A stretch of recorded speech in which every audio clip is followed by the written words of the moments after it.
क्या पूछा गया है। यहाँ पहला प्रश्न जो है, इनमें हमें स्टेटमेंट पर विचार करते हुए सत्य कथन को यानी करेक्ट स्टेटमेंट को खोजना है। पहला स्टेटमेंट यदि आप पढ़ें तो महासागरीय अधस्थल उच्चावच विहीन विस्तृत मैदान है। आप सोचिए, यदि यह स्टेटमेंट आप हिंदी में पढ़ते हैं तो यहाँ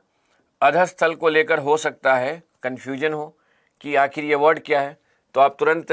इंग्लिश में पढ़कर इसे समझ सकते हैं कि ओशियन फ्लोर की बात की जा रही है और ये कहा जा रहा है कि ओशियन फ्लोर वाइड प्लेन है जिसमें कोई भी उच्चावच नहीं होता है। तो समुद्र विज्ञान का अध्ययन करते समय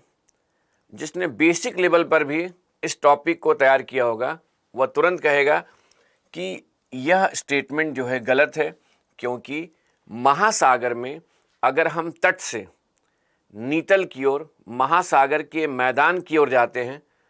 तो कई प्रकार के उच्चावच संबंधित स्थलाकृतियां मिलती हैं। इस आधार पर यह स्टेटमेंट गलत है। और वहीं पर अगर हम दूसरे स्टेटमेंट को देखें तो वितलीय मैदान यानी अबाइशल प्लेन्स महाद्वीपीय तटों एवं मध्य महासागरीय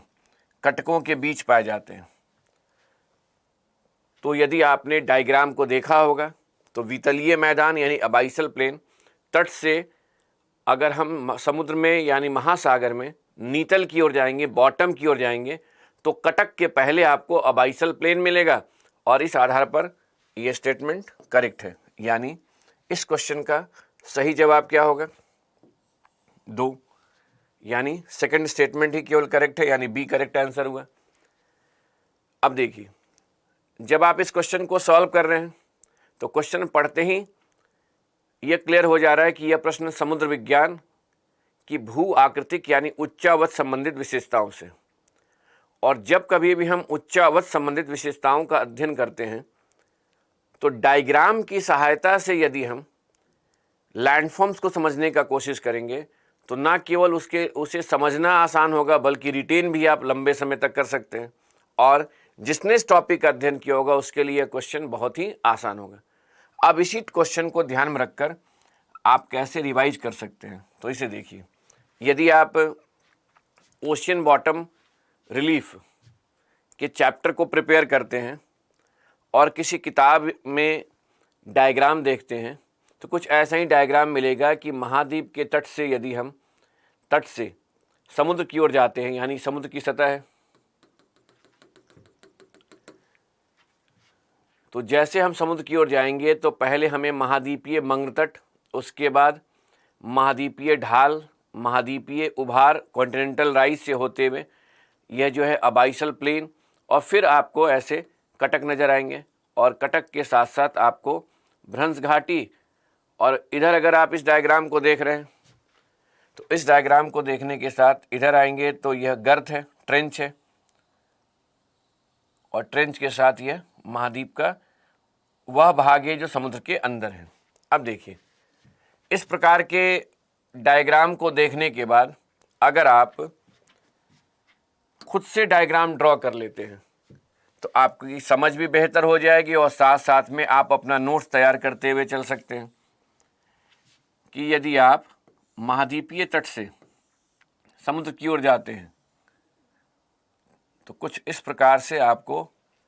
देखने को मिल सकता है।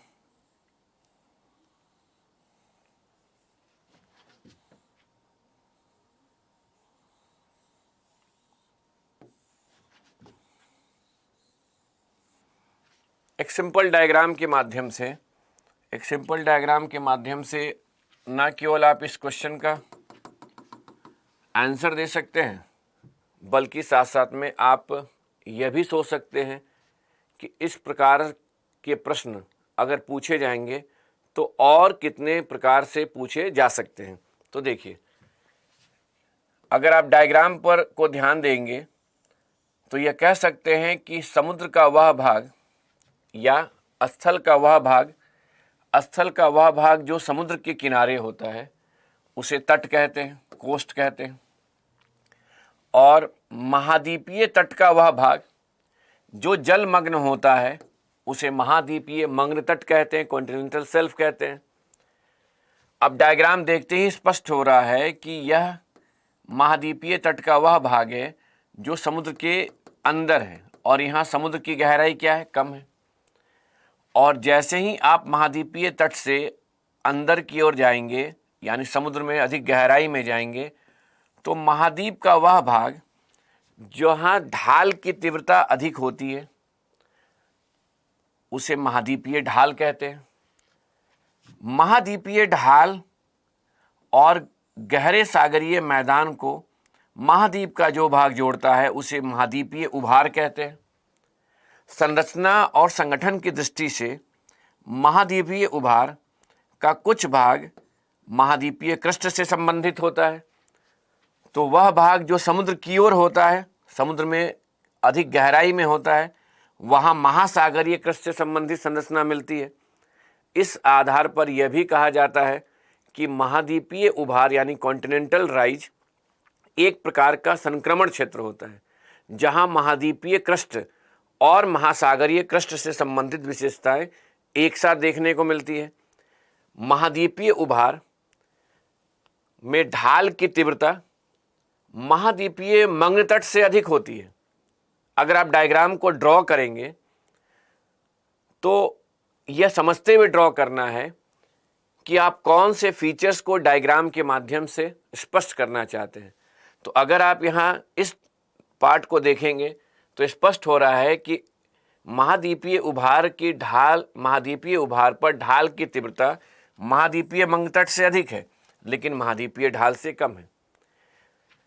गहरे सागरीय मैदान में वैसे ज्वालामुखी द्वीप जिसका शिखर सपाट होता है उसे ग्योट कहते हैं, और वैसे ज्वालामुखी द्वीप जिसका शिखर नुकीला होता है उसे सी माउंट कहते हैं। और वहीं पर महासागर के नीतल पर जो लंबी सकरी पट्टी होती है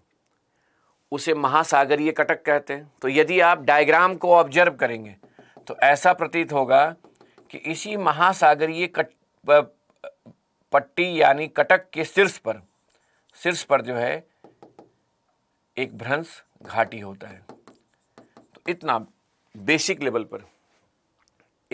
इस डायग्राम को ड्रॉ करके आप ना केवल अपने ऑब्जर्वेशन सेंस को बेहतर कर सकते हैं, बल्कि रिवीजन करते हुए आप यह कह सकते हैं कि किसी भी अगर हम महासागर में जाते हैं तो वहाँ महाद्वीपीय तट से समुद्र में अधिक गहराई में जाने पर महाद्वीपीय मग्न तट, महाद्वीपीय ढाल, उसके बाद महाद्वीपीय उभार, और महाद्वीपीय उभार के बाद महासागर के नीतल यानी बॉटम में जाने पर, अबाइसल प्लेन पर जाने पर कहीं ज्वालामुखी द्वीप ग्योट के रूप में तो कहीं सी माउंट के रूप में मिलते हैं। तो वहीं गहरे सागरीय मैदान में जो लंबी सकरी पट्टी होती है अगर वह महासागरीय कटक कहलाता है, तो इसी कटक के शीर्ष पर जो लंबी सकरी गहरी घाटी होती है उसे भ्रंश घाटी कहते हैं।